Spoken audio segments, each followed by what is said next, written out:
In iOS, you can quickly take a screenshot by simultaneously pressing the side button and the volume up button.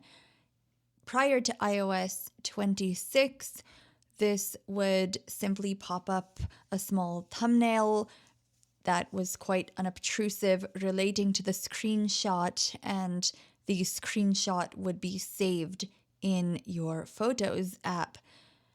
While I know I personally sometimes found this annoying to have to go back in and delete it if I accidentally pressed those buttons to take a screenshot. I also did find it quite useful when I had to capture the screen in a pinch.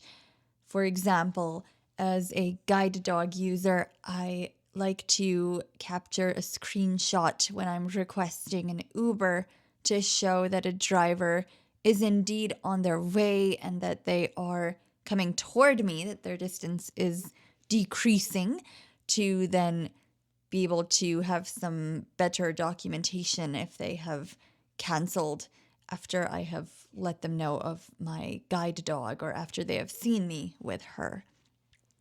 Now, in iOS 26, the default behavior has been changed relating to screenshots.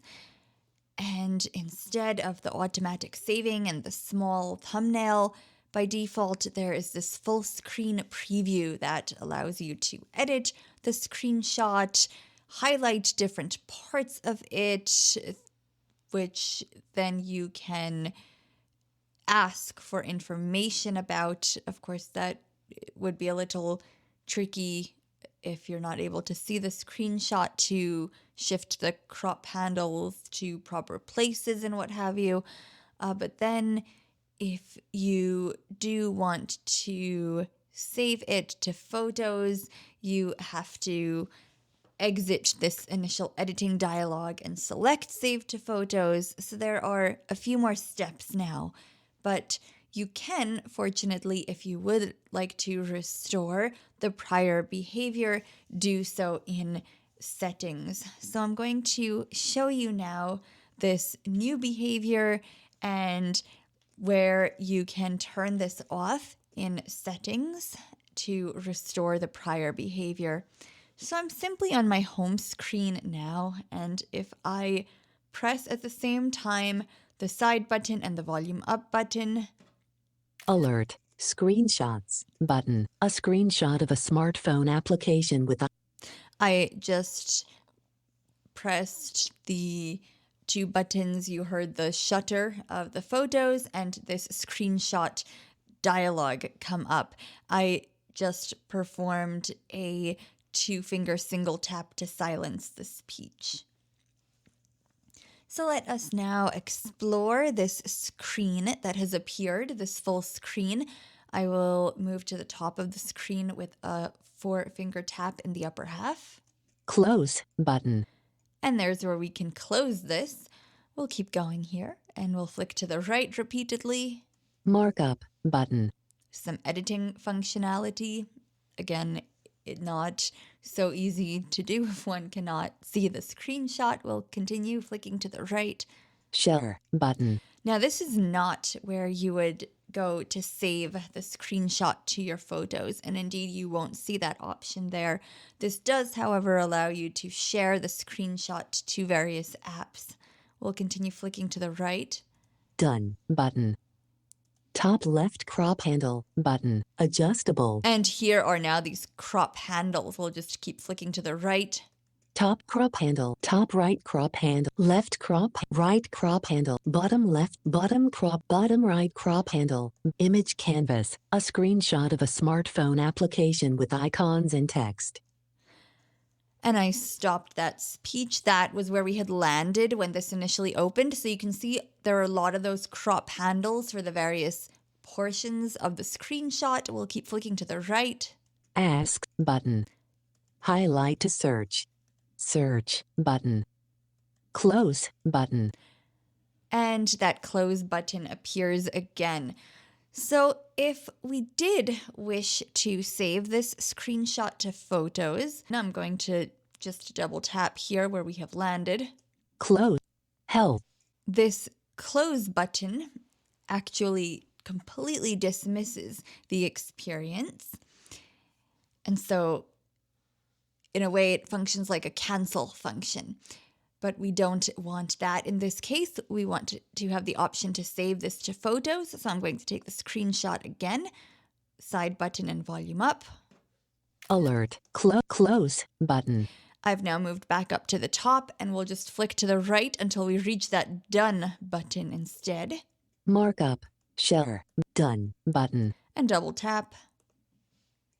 Save to photos button. And now here is this context menu which has appeared. And now we could select this by double tapping it to save the screenshot to photos, or we have another option. We'll flick to the right.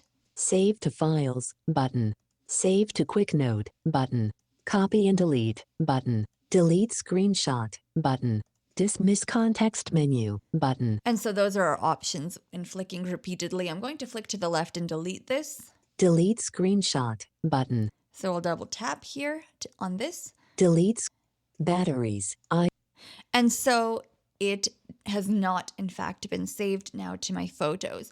But as you can see, if you want to just in really a pinch to take the screenshot and move on, there are those few extra steps. So if you do want to disable this behavior, you're going to go into settings. Settings. And we're going to go to general. General button. General heading. And screen capture.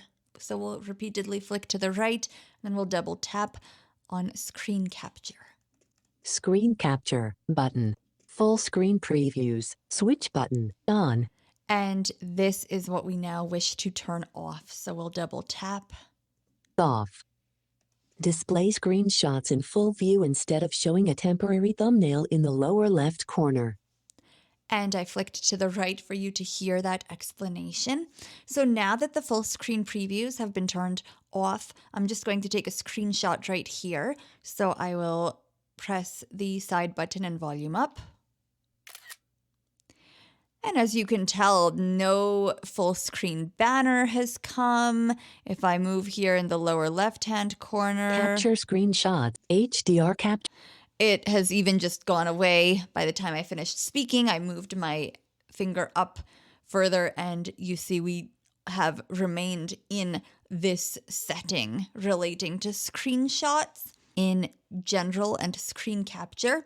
And now if I go into photos, Photos. Library.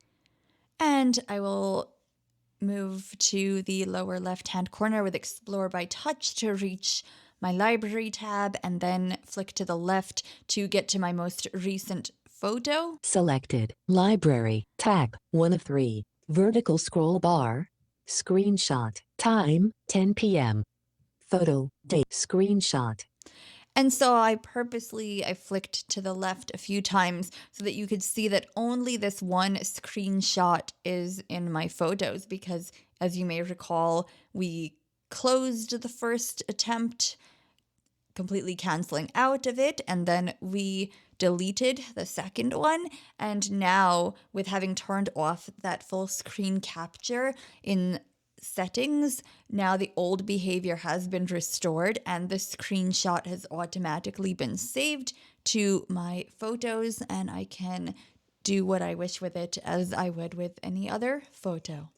So I hope that this may be of help to you if you find yourself needing to take screenshots and handle them quite quickly.